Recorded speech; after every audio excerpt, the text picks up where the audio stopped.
সালাম আলাইকুম সম্মানিত বিনিয়োগকারী ভাই বোনেরা। আহ, আবারও রক্তকরণ হচ্ছে, আসলে কিছুই করার নাই। নিয়ন্ত্রণ সংস্থা ওরা যে কি করতেছে, তো আসলে বাংলাদেশ কোথাও ঠিক নাই, সব জায়গায় আসলে দুর্নীতি।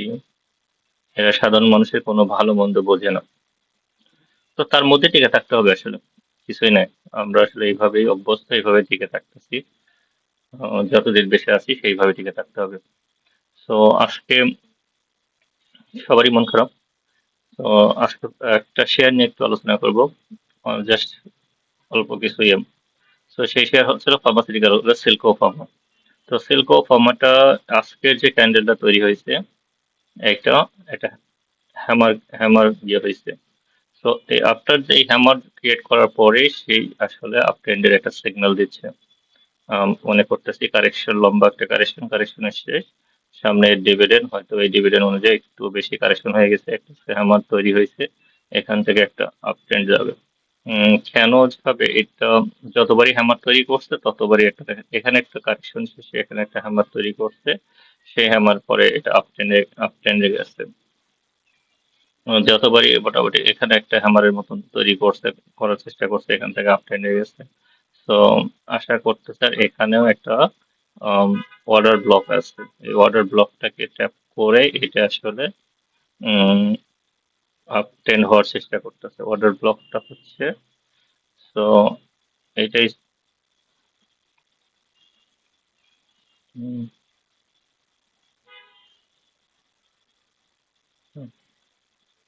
সরি, তো এটা একটা অর্ডার ব্লক, এখান থেকে এই অর্ডার ব্লকটাকে ট্যাপ করে এইটা সেটা আপ ট্রেন্ডে যাবে, এটাই। তো আমি আশা করতেছি এখান থেকে। আর এরা তো প্রতি বছরেই একটা ভালো ডিভিডেন্ড দেয়, কিছুদিন হলো একটু খারাপ ডিভিডেন্ড দিচ্ছে। তো আশা করতেছি এই বছরেও হয়তোবা এরা ভালো একটা ডিভিডেন্ড দেবে, দেখা যায়। এটা ফান্ডামেন্টালটা একটু দেখি, সিল্কো ফার্মা। হুম, সিল্কো ফার্মা।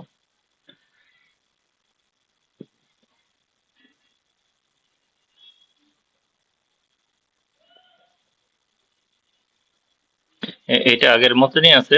এক কোয়ার্টারে ভালো হয়েছে, দুই কোয়ার্টারে একটু খারাপ হয়েছে, এই কোয়ার্টারে আম, উম,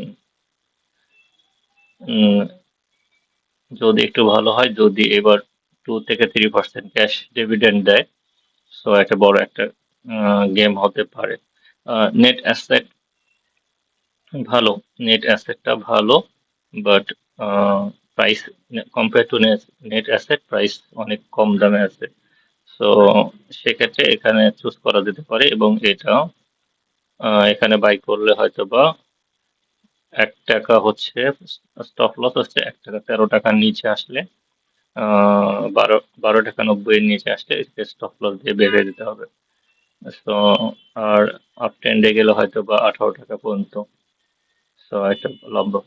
আর আজকে মার্কেট নেগেটিভ হওয়ার পরেও আমার কিছু স্টক, আমার যারা ফলোয়ার, দেখেন আমি আপনাদের বলে আসতেছিলাম কয়েকটা আইটি সেক্টরে, আমি আপনাদের বলছিলাম যে অগ্নি, বিডিকম, এগুলো দেখতে। দেখেন আজকে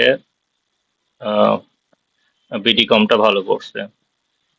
আমান ফিটটা আমি বলে আসতেছিলাম যে আমান ফিটটা প্রাইস অনুযায়ী অনেক কম দামে আছে, সেটা 22 টাকা লেভেলের থেকে বলতেছিলাম। তো আমান ফিট আজকে ভালো করছে। তো এই খারাপ মার্কেটও আমান ফিট ভালো করছে।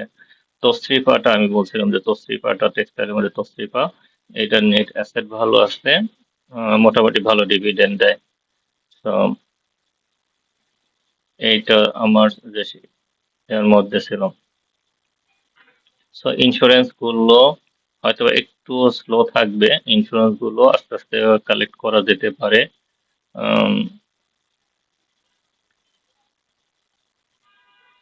BD finance, confidence.